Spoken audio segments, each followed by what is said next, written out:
Now we're going to go further and continue looking at this allergy, this abnormal reaction. And we are different than other people when it comes to, as Charlie said, these normal social drinkers, that sounds kind of dull, doesn't it? Can you imagine having 2 drinks, eating dinner, eat your dinner, watch TV, see the 10 o'clock news, eat some ice cream, and go to bed? God, that sounds, miss all them DWIs and all that stuff. Don't get in no car Don't have no car wrecks or nothing, you know. That sounds dull. No, John and I watch those social drinkers. We have made a great study of social drinkers. One of the most amazing things to me is a non-alcoholic drinker. I know little or nothing about, mystified about it. And we study them a lot, and we travel a lot, and the best place to study them is on them airplanes where you got them in close. And they sell them ridiculous bottles. 1 ounce, can you imagine that? God. $3. $3 you'd pay for that. And I watch them, you know, and they get them and they pour them little bottles in, and they got them little sticks. I don't know what they, some kind of ceremony, they stir a lot. And you know, when they get them stirred up, you know what they do? They read the damn magazine. And you'll be sitting there saying, I'll be sitting there saying, drink it, drink it.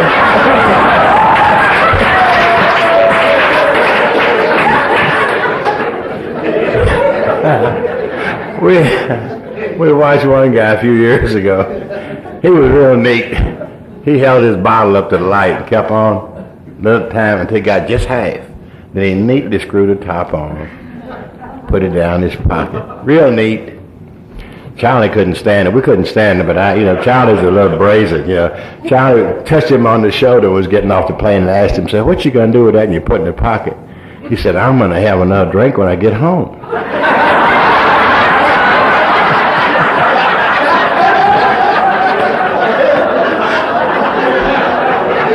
Now let me tell you, that might be normal, but that's sick to me.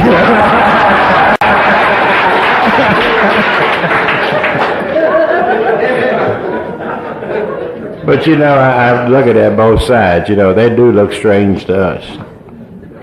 But sometimes you ever think about how strange our drinking looks to them. We're different when it comes to alcohol.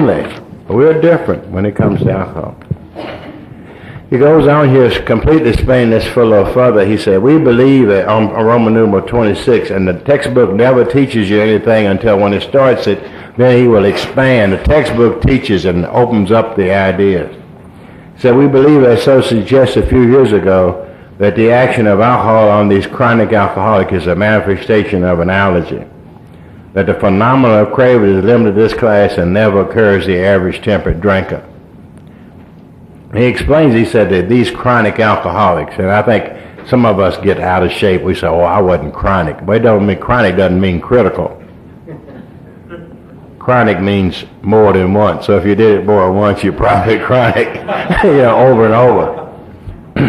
That the phenomenon of craving, Dr. Silkworth used the word phenomenon. That is something that we see happen that we cannot explain. He said, I see it happen, but I can't fully explain it. So it is a phenomenon of craving. It is limited to this class and never occurs in the average temperate drinker. Normal social drinkers do not crave alcohol. Those normal social drinkers used to tell me, why don't you use willpower like I do? Well, they don't use willpower because they don't crave alcohol. The normal social drinker, it's a funny thing. Now, if you realize they get all they want every time they drink.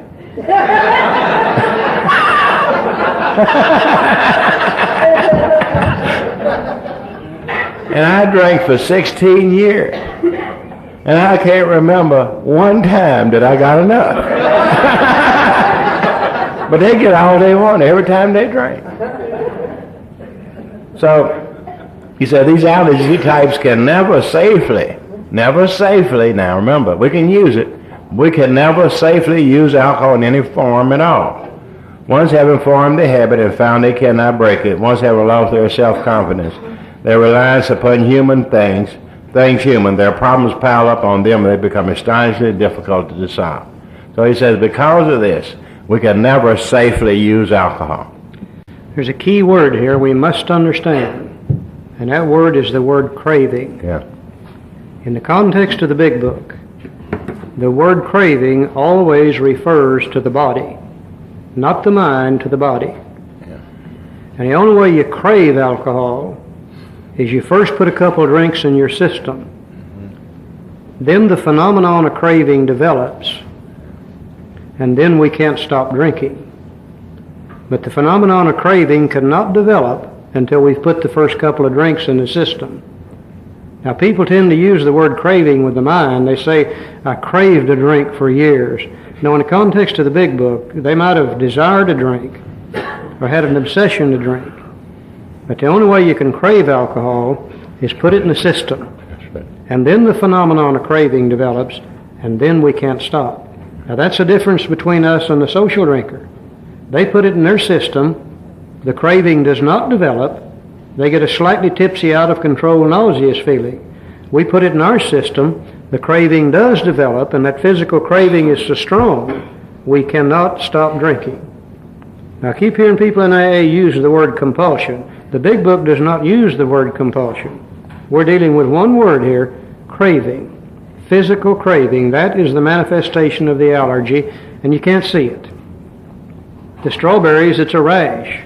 To milk, it's dysentery. To us is a physical craving that cannot be seen, it can only be felt. That's the abnormality.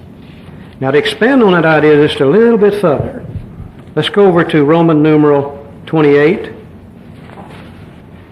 Second paragraph, he said, the classification of alcoholics seems most difficult and much detail is outside the scope of this book. There are, of course, the psychopaths who are emotionally unstable. We're all familiar with this type. They're always going on the wagon for keeps. They are over-remorseful, make many resolutions, but never a decision. We call that type 1. Now, he's going to name 5 different types here before we're through. There is a type of man who is unwilling that he cannot take a drink. He plans various ways of drinking. He changes his brand or his environment. Type 2. There is a type who always believes that after being entirely free from alcohol for a period of time, he can take a drink without danger. Type 3. There is the manic-depressive type who is perhaps the least understood by his friends and about whom a whole chapter could be written. Type 4. Now, I always felt I was the next type, a type 5er. It says, then there are types entirely normal in every respect, except in the effect alcohol has upon them. They are often able, intelligent, friendly people. Type 5. Charlie thinks he's a type 5. I used to read that and I'd think, well, how do you know so much about me anyhow? Now he makes a point. All these and many others have one symptom in common. They cannot start drinking without developing the phenomenon of craving. This phenomenon, as we have suggested, may be the manifestation of an allergy which differentiates these people and sets them apart as a distinct entity. It has never been, by any treatment which we are familiar, permanently eradicated. The only relief we have to suggest is entire abstinence. Now, I think what he said to us is this, that if all we alcoholics in this room tonight should take a drink, God forbid that happen, but if we did, we would not all react exactly the same. You know, in just a little while, one of us would be over here in the corner crying in our beer, oh, boo-hoo-hoo, and hollering and cutting up and just having a hell of a good time. Look over in the corner over there, there'll be 2 of us getting in a fight, just sure as anything. Look back over here, there'll be a couple of us, one putting the make on the other. We tend to do that also when we drink. We would probably do a lot of different things, but there is one thing that every one of us would do if we were alcoholic. We put that first drink or 2 in our system, then immediately we would start looking for another drink, and another drink, and another drink, and another drink, and another drink, and on and on and on till we're drunk, sick, and in all kinds of trouble. The first drink or 2 would trigger the allergy. The phenomenon of craving will take over. Now then we can't stop drinking, and we drink till we're drunk, sick, and in all kinds of trouble.